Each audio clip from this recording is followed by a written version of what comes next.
punya sifat filem, sama ada dia punya speed, dia punya kontras, okay. Kemudian kita juga boleh tahu kita punya condition of our machine processor. That's why it is important in the radiography to do this sensitometry punya activity, okay. We draw this curve, this sensitometry curve or characteristic curve, okay. So, mana dia? So dia akan melibatkan beberapa elemen. So kita ada introduction of characteristic curve, kita kena tahulah kita ada x-axis and y-axis. Okay, untuk y-axis kita ada density. Okay, optical density at y-axis and we have exposure on x-axis. Dan dia punya standard graph untuk this characteristic curve, kita akan ada bentuk macam ni lah, macam bentuk S. Okay. Dia punya bentuk takkan lari banyak lah, lebih kurang macam ni juga untuk every film yang kita lakukan sensitometry curve yang kita draw the curve dia lebih kurang macam ni. Okay, dia akan ada toe, dan dia akan ada straight line and then they have shoulder. Okay, dan di bahagian tu dia akan ada base plus fork density. Okay, this area kita namakan sebagai base plus fork density and then dia akan start dengan straight line portion, then ada shoulder and D max. Okay, kena tahulah the basic punya structure of characteristic curve. Okay, this is how we want to do the curve. We want to plot the graph. Dan kita akan gunakan dua benda lah, sama ada calibrated state wedge, the first method using calibrated state wedge, ataupun we can use sensitometer, lebih senang. Dan last sekali kita boleh gunakan pre-exposed state wedge. Pre-exposed state wedge, kita punya film tu sudah di-expose by the manufacturer. We just want to measure ataupun kita hanya nak tengok dia punya keadaan machine processor. Okay, untuk test the processor consistency because they already expose the film, so kita tak boleh nak tengok keadaan filem, kita hanya boleh measure keadaan kita punya machine processor. We can only test the processor consistency. The film we cannot test lah because they already expose the film. Alright. Kemudian bila kita dah expose filem tersebut, kita akan ukur dia punya density using densitometer. Okay, after we get the reading from this densitometer, then we will plot the graph. Okay, so graph ni dia ada beberapa bahagian lah. Tadi kita akan start dengan bahagian toe. Okay, sampai ke satu ini adalah minimum density. So this minimum density we known as the base plus fork density. And then 1 to 2 dia start dengan threshold. Okay, kita punya film start respond to the radiation. And then 2 to 3 ni adalah straight line portion. Okay, bahagian straight line. This straight line area dia akan menunjukkan banyaklah information from this straight line. Kita dah tengok semalam kan, kita ada gamma, kita dapat nilai average gradient dan sebagainya from this straight line. Dan daripada 3 to 4 kita dapat bahagian shoulder. Ni belum lagi, and 4D max. Dan last kali kita ada region of solarization. Okay, base plus fork. Base plus fork minimum density lah. Minimum density, okay, kawasan ni kita namakan kawasan base plus fork density. Okay, dia punya density atau density ni dapat daripada mana? Daripada filem tu sendiri. Dalam filem tu sendiri dia memang dah inherent. Bila dia manufacture that film, so dia akan ada density dia tersendiri dalam tu, dia ada fork dia tersendiri dalam tu. Okay, so dia tak akan start daripada zero lah, dia akan naik sikit dia punya graph. Okay, dia akan naik sikit daripada zero. So ini adalah base plus fork density. Macam mana boleh hasilnya density ni? Disebabkan oleh 3 kategori lah, storage fork ataupun forks that occurs in the department or dark room, and lastly fork from the processing. When we process the film, maybe ada something lah disebabkan oleh kita punya chemical dan sebagainya, dia akan ada sedikit fork. So this one we name as a base plus fork density. Then kita ada threshold. Threshold is the area where the film emulsion begins to respond to the exposure. Kita akan nampak dia menaik lah, dia akan increase sikit dia punya graph. So this is the threshold area. Dia start respond kepada exposure. Film start response to the exposure. Dan kita ada straight line area. Okay, straight line portion ni, this area ni sangat important lah. This is the important part of the curve in radiography. Why? Because they contains banyak maklumat about the kita punya film. Okay, so dia akan ada pasal apa? Pasal gamma, contrast, average gradient, useful exposure, useful density range, film latitude and also the speed of the films at straight line portion. Okay, so this is we name as the gamma. Okay, we get gamma from the straight line. So straight line, the steepness of on the characteristic curve will give the gamma value. Okay, steepness on the characteristic curve will give the gamma value. Okay, kalau dia dalam keadaan yang betul-betul straight, so kita namakan dia sebagai gamma. Tapi in case dia tak straight, tapi kita straightkan dia, so kita namakan dia sebagai average gradient. Okay, lepas gamma kita ada contrast. Okay, contrast tu nak menentukanlah kedudukan kita punya slopes, ataupun kita punya curve tu. Steepness of the curve. The contrast, it is given by the slope gradient of the straight line portion of the curve. If it is a true straight line, then the contrast is called gamma. Kalau dia memang sejak azali dia adalah betul-betul straight, so we name it as a gamma. Tetapi kalau dia tak begitu straight, actually memang kita punya graph tak akan dapat begitu straight, so kita namakan dia sebagai average gradient. Okay, macam mana kita nak tentukan this contrast? Kita tengok dia punya steepness, dia punya kecerunan. Kalau dia lebih cerun, maksudnya dia punya kontras lebih tinggi berbanding yang kurang cerun.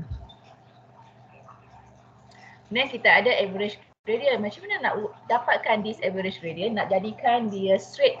Okay, dia punya straight line portion tu tak straight. So kita nak straightkan dia.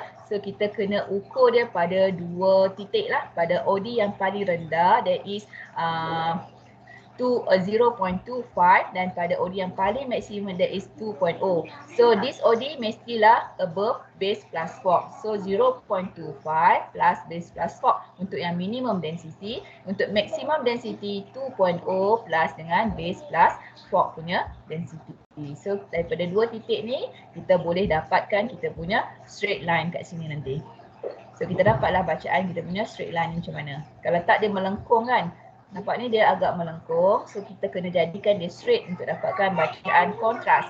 Macam mana? Kita ambil dua titik, daripada minimum titik dia 0.25 tambah dengan base plus 4, dan maksimum dia 2.0 kita plus dengan base plus 4. So dapat dua titik ni kita garis guna pembaris lah, so kita dapat dia punya straight line. Okay, ni how to select point A and B, dan tadi itulah.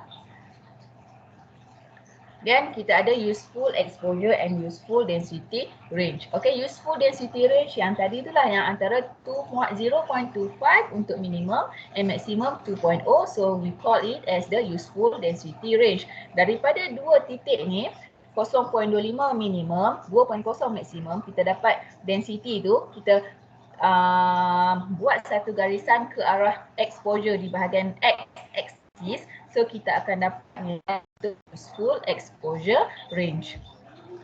Okay, daripada nilai ni tadi kita dapat 0.25. Okay, ni density dekat bahagian y-axis. Okay, kita dapat 0.25 plus dengan base plus 4. Okay, so dapat kat sini satu titik. Then 2.0.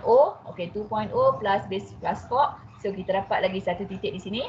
Okey, daripada dua titik ni kita turunkan ke bawah. Okey, kita gariskan ke bawah. So kita akan dapat satu titik di sini 2.05 dan juga 1.35. So range ni kita namakan dia sebagai useful exposure. Okey, useful exposure. Okey, ni bahagian exposure. So bahagian sini kita namakan sebagai useful density range. Okey, bahagian bawah ni disebabkan dia adalah exposure. So this one is useful exposure range.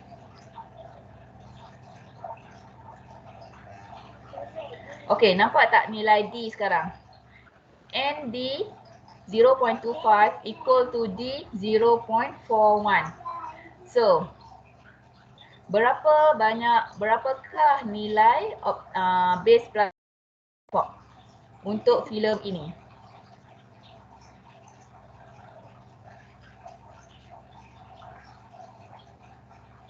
Kita dapat ni net density kat sini 0.25. So bila kita ada tambah tolak sikit, so kita akan dapat nilai density is equal to 0.41 dekat titik ni, 0.41. So berapakah nilai optical plus Fock punya density?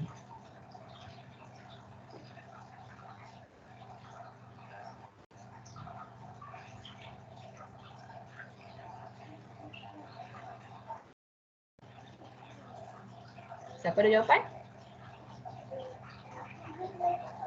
Macam mana nak buat?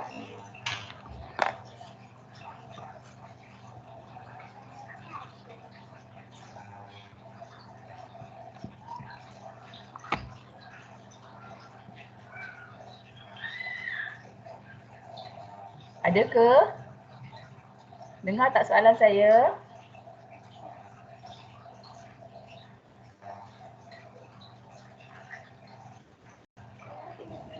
Musrifah ada, Musrifah. Ada dengan orang. Okey, kan saya cakap sama seorang tadi. Okey, berapa jawapan dia? Siapa tu? Jawapan dia 1.36 ke? 1.3. Macam mana you dapat jawapan 1.36?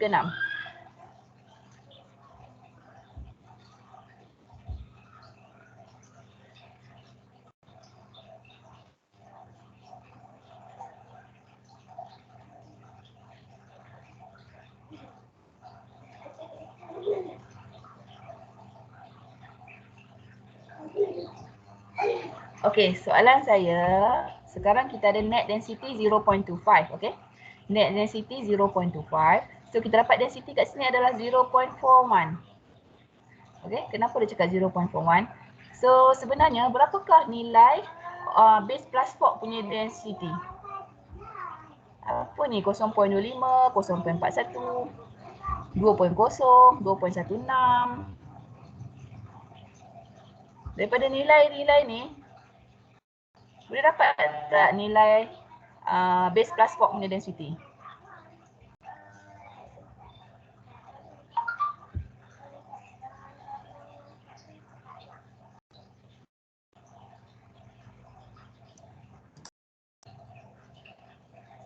Apakah? Okey. Siapa nak jawab tadi?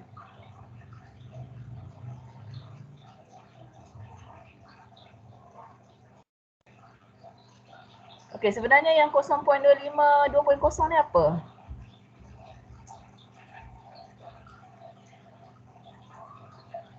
Kemudian kenapa pula dia jadi 0.41, 2.16? Apa pula kat sini ni?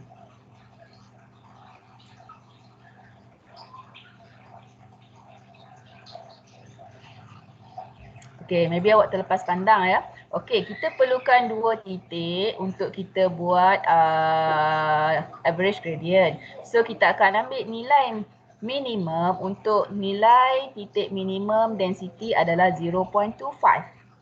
Untuk nilai density maksimum kita ambil 2.0. Kenapa kita ambil nilai ni? Sebab pada range ini sahaja yang kita boleh dapatkan image. Okay, image kita yang ada info, yang ada diagnostic value pada nilai density 0.25 and also maximum if 2.0. So, saya cakap sebelum ni, bila kita dah ambil nilai 0.25, dia mesti above base plus Fock. Jadi base plus Fock kita berapa? Base plus Fock kita berapa? Kita kena tambah dengan nilai 0.25 dan kita kena tambah nilai 2.0 tambah juga dengan base plus Fock untuk maximum density. Okey. Jadi sekarang dia dah bagi dekat kita nilai untuk minimum adalah 0.41. So, berapakah nilai base plus Fock density? Macam mana nak dapat 0.41 minuskan dengan 0.25. So kita akan dapat nilai base plus Fock. Dapat berapa? Cuba tolak.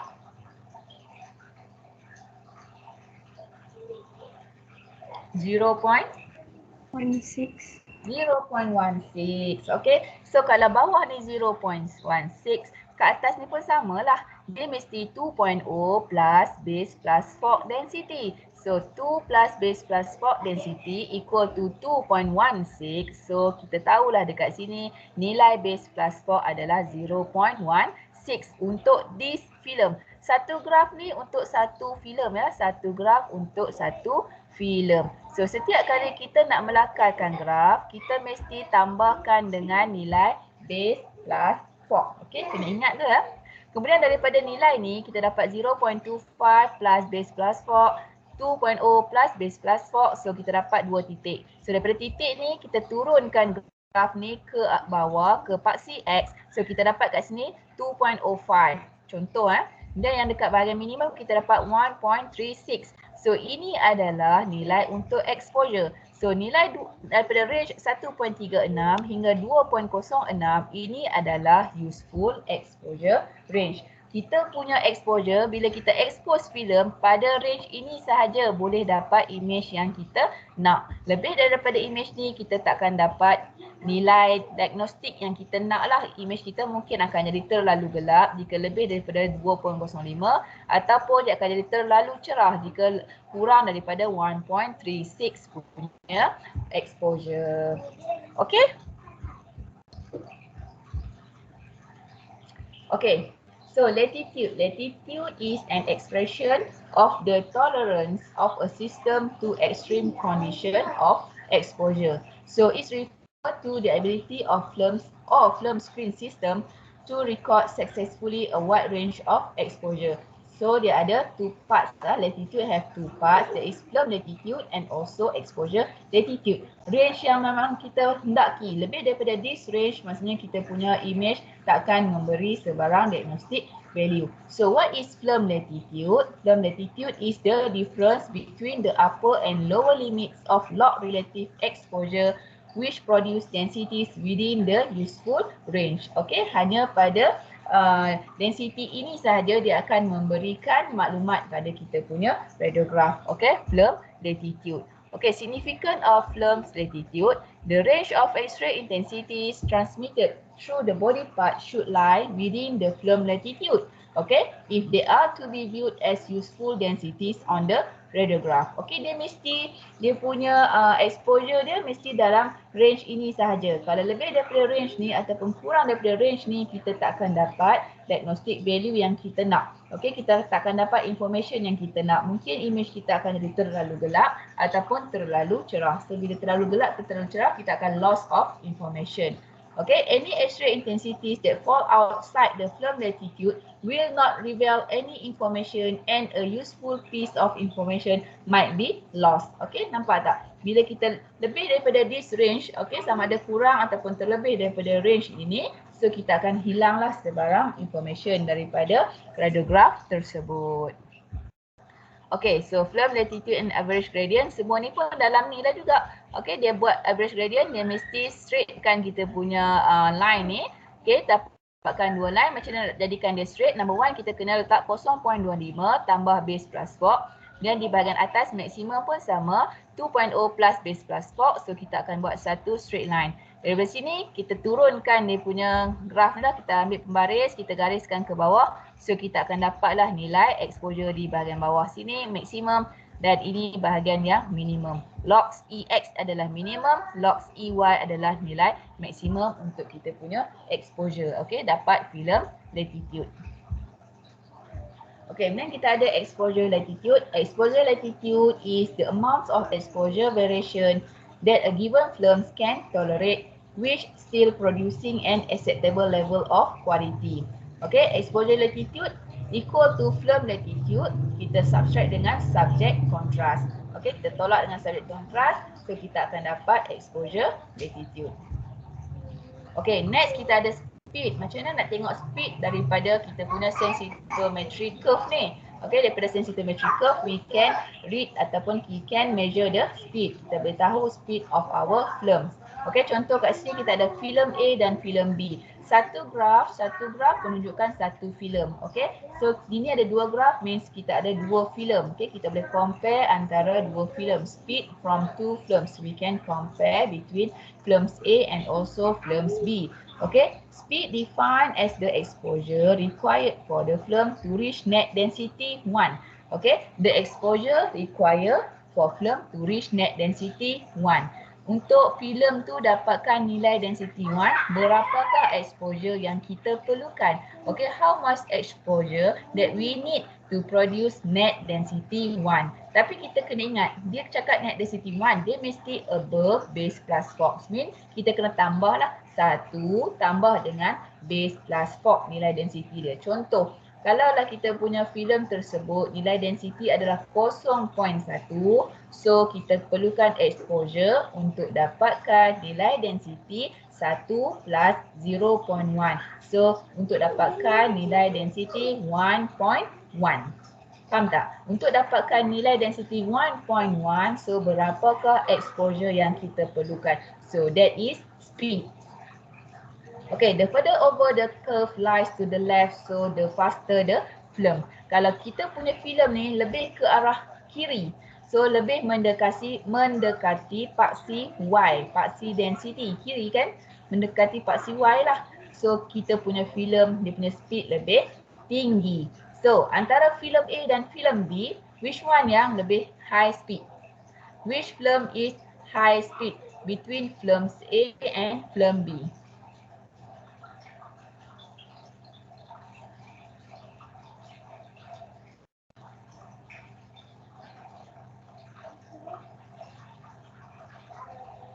Siapa boleh jawab? Filem manakah yang lebih tinggi speednya antara filem A dan filem B? Siapa nama tadi? Khairul Amin. Khairul Amin tadi. Tolong jawab Khairul.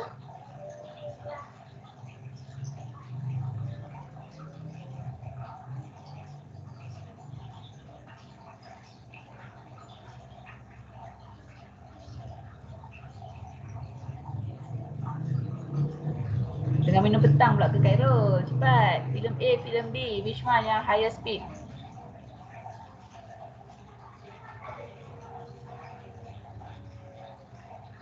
Siapa-siapa boleh tolong?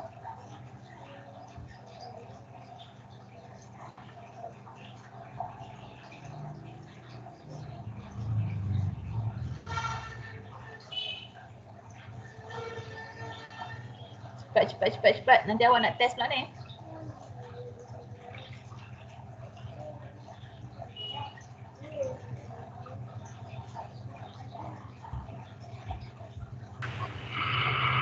Siapa tu? Cepat. Bagus. Filem A. Filem A. Siapa nama? Amira. Amira. Okay, filem A high speed compared to filem B. Kenapa Amira cakap filem A lebih tinggi speed berbanding filem B? Sebab dia tahu. Amira tahu. Dia tengok tadi. Dia dengar apa yang saya explain. Okay. Disebabkan filem A lebih ke arah kiri. Okay. Dia lebih lies to the left. Okay. Dia punya kedudukan filem A lebih ke arah kiri compared to filem B. So dia dapat jawapan. So filem A is higher speed than filem B. Okay. Thank you Amira. Okay. Yang lain pun sama lah ya. Nanti bila you tengok filem mana yang lebih ke arah paksi Y ataupun ke arah paksi density ni, so kita tahu itu lebih high speed compare to yang lagi satu. Okey, lagi satu. Bila kita kata filem A, kalau kita nak buktikan lagi satu selain daripada kedudukan dia lebih ke arah kiri, kita tengok pada titik ni. Okey, filem A dia mencapai nilai 1 pada nilai exposure 0.9. Ni 0.9, kita kata 1.0 lah kat sini, lebih kurang. Okey, pada nilai 1 dia sudah dapat nilai density 1 plus base plus fork. Compare to filem B, dia lambat sikit. Dia punya speed dia tu tak begitu cepat. Dia perlukan tambah lagi exposure. Exposure dia pergi sampai 1.3 baru dapat nilai density 1 plus base plus fork. Okey? Saya ulang lagi sekali. Filem A lebih tinggi speed. Kenapa? Sebab pada exposure 1.0 dia sudah dapat nilai density 1 plus base plus fork. Compare to filem B, dia perlu tambahkan lagi exposure. Kita kena overexposekan lagi sampailah nilai exposure kita adalah 1.3. Okay, 1.3. Barulah kita dapat nilai density 1 plus base plus fork. So, kita tahu di sini filem A is higher speed compared to filem B. Selain daripada kita tengok pada kedudukan curve dia. Curve dia lebih ke arah kiri compare to film B. Okey. So nampak ni kat sini dia kata comparison of speed of two films. Okay, dia buat compare lah, bagi dua filem kat sini, film A and also film B. So kita tahu nilai dia mesti dapat nilai 1 plus base plus fog. Berapakah nilai exposure-nya untuk dapatkan nilai density 1 plus base plus fog. Okay, so kita garis kat sini. Okay, so daripada titik ni kita tengok untuk filem A dia hanya perlukan 1.4 untuk dapatkan nilai density 1 plus base plus fog. Compare to film B, kita kena tambah lagi exposure sampai 2.5. Barulah kita dapat nilai density 1 plus base plus fog. So, kita kesimpulannya kita rumuskan kat sini, kita concludekan di sini. So, film A is higher speed compare to film B. Selain daripada kita tengok kedudukan dia punya curve. Curve A ni lebih ke arah kiri compare to film B yang lebih ke arah kanan. So lebih ke arah kiri, lebih ke arah paksi Y. So dia punya speed lebih tinggi. Okay, next kita ada shoulder area, bahagian shoulder. So which one is shoulder area? From 3 to 4. 3 to 4 is the shoulder. Okay, 3 to 4 is shoulder. The point at which the film reaction to exposure begin to fall off. Okay, sampai sini yang 2 to 3 ni straight line ni dia sangat aktif. Okay, untuk respon kepada kita punya exposure. Dan bila kita sampai dah 3 ke 4 punya point, so dia dah start nak fall off. Dia tak menunjukkan respon sangat ke atas exposure yang kita kenakan. So increases in density is smaller compared to increases in exposure. So the curve start to flatten completely and D max is reached. Okay, sampai dah 4 nanti dia akan jadi D max, dah maximum density dah. Okay, dia dah tak boleh nak pergi lagi density dia. So selepas shoulder dia akan sampai D max. Okay, maximum density. Maximum density is D max. Okay, D max is from 4. Okay, daripada 4 ni dah sampai maksimum. Lepas daripada 4 nanti dia akan jadi region of solarization. Okay, the maximum density that can be reached on the films under this set of exposure and processing condition. The density produced when all the silver bromide crystal in the emulsion is exposed and developed. Dia dah sampai maksimum dah. Silver bromide semua kita dah guna dah. Kita punya emulsion semua kita dah guna dan kita dah exposekan dia. So dia dah sampai maksimum. Kita refer as a D max. Okay, density maximum. Maximum density.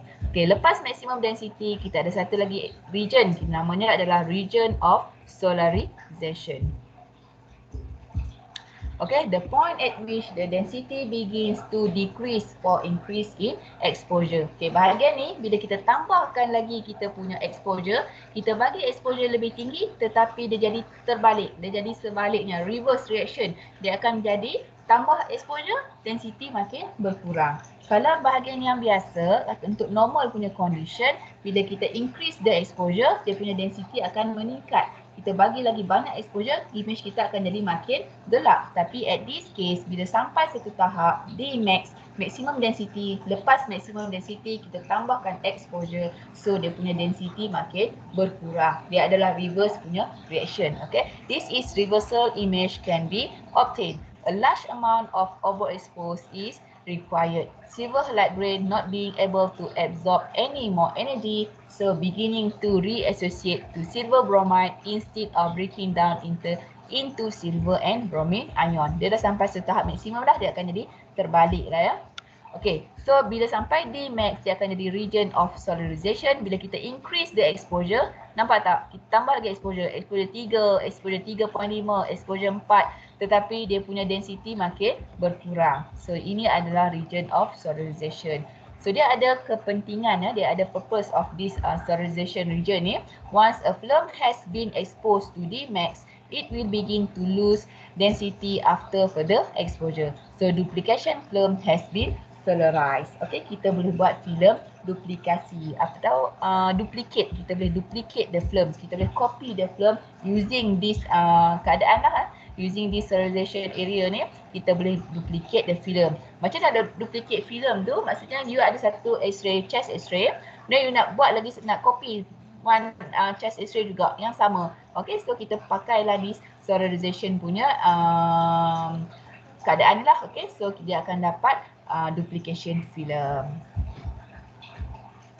Okay, next kita ada quantum motor. Okay, quantum motor dah tengoklah sebelum ni, dia ada satu graininess. Okay, satu graininess appearance on the film.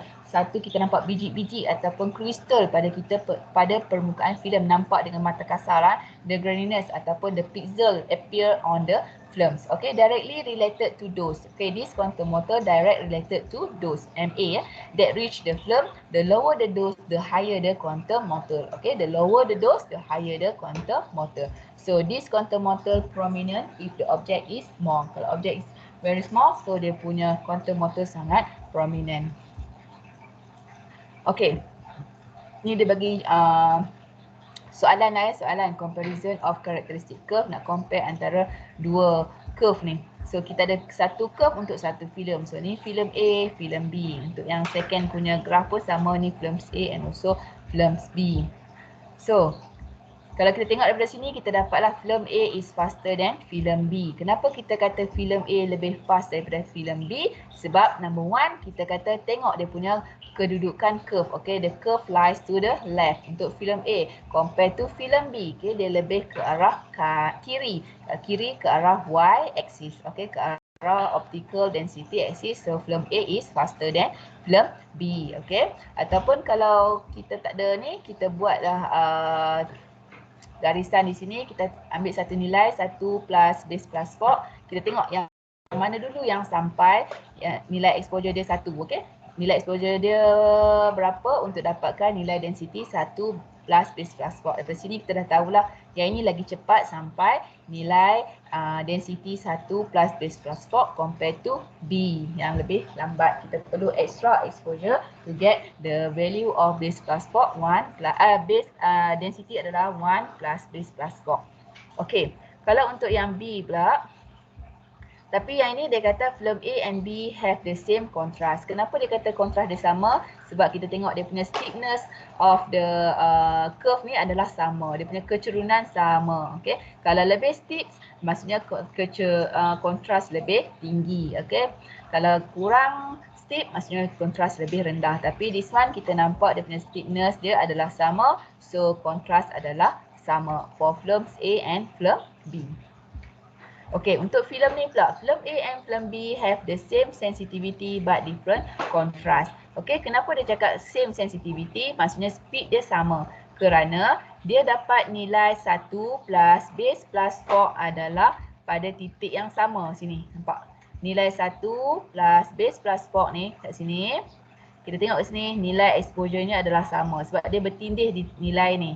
Nilai 1 plus base plus 4 density adalah bertindih. Okay, so kita akan dapat nilai exposure yang sama untuk filem A and filem B. So dia punya speed adalah sama. Tetapi kita tengok kedudukan kontras. Nampak tak dia punya lengkuk dia tak sama. Okay, dia punya lengkukan kecerunan dia tak sama. Steepness is different. So kita ada difference in contrast value. Okay, so the conclusion dah nak habis dah ni. So conclusion, okay, the uses of sensitometry. What is the purpose of this sensitometry? Why we plot this sensitometry curve? Number one, to compare different types of film. Untuk kita compare different type of film. Speed yang berbeza, film yang berbeza. So daripada film yang berbeza, kita akan compare this different types of film. Number two, untuk compare film screen system. Okay, film screen system. Selection of exposure factor. Kita boleh select lah exposure factor. Sebab apa? Kita dah tahu dah kita punya useful exposure range kita berapa. Jadi kita tahu dah dekat imaging room 1 kita hanya boleh gunakan this exposure factor. Untuk this system, this machine, this x-ray punya set, kita can use this exposure factor, this range compared to the another set of kita punya X-ray machine. Okay, number 4, to determine average gradient and therefore subject contrast amplification. Number 5, to find films and exposure latitude, and then to find the absolute value of the speed of film. Kita boleh tahulah speed of film kita macam mana nak buat. Kita plot graph, kita boleh nampak speed dia kat mana. Dekat exposure berapakah untuk dapatkan nilai density 1. How much exposure we need to get nilai exposure adalah nilai density adalah 1 plus base plus fog. Okay, number 7, to monitor the performance automatic processor as a quality control activity. And lastly, to duplicate of radiograph. Duplication of radiograph macam mana? Dengan menggunakan area yang tadi tu, region of solarization. Kita bagi extra exposure. Kita expose dia dengan exposure yang lebih tinggi, lebih daripada D max. So, kita akan dapat duplication punya radiograph. Okay, so film sensitometry parameters kita ada base plus fog. Okay, base plus fog minimum density. Okay, the OD, optical density of a film due to its base density plus any action of the developer on the radiographically unexposed emulsion. Okay, dia punya nilai usually 0.1 to 0.3. Okay, selalu macam ni lah 0.1, 0.15, 0.25, 0.3. Tentulah dia tak boleh lebih daripada 0.3. Kalau lebih daripada 0.3, so kita consider dia sebagai betul-betul fog lah, bukan base plus fog lagi. Then kita ada sensitivity. Sensitivity also is speed. Okay, speed.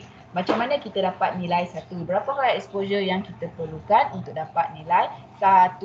Okay, the reciprocal of the exposure value needed to achieve a film net optical density of 1. Untuk dapat nilai optical density 1, how much exposure that we need? Okay, so gamma, what is gamma? Gamma is the contrast, okay, steepness of the kita punya curve, okay, the gradient of the straight line portion of the characteristic curve.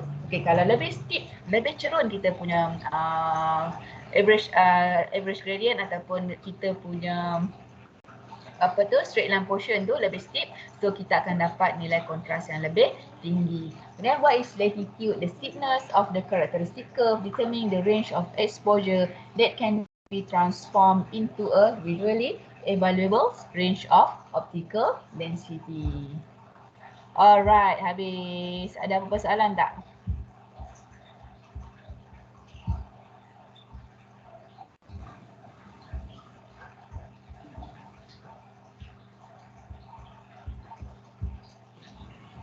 Hello?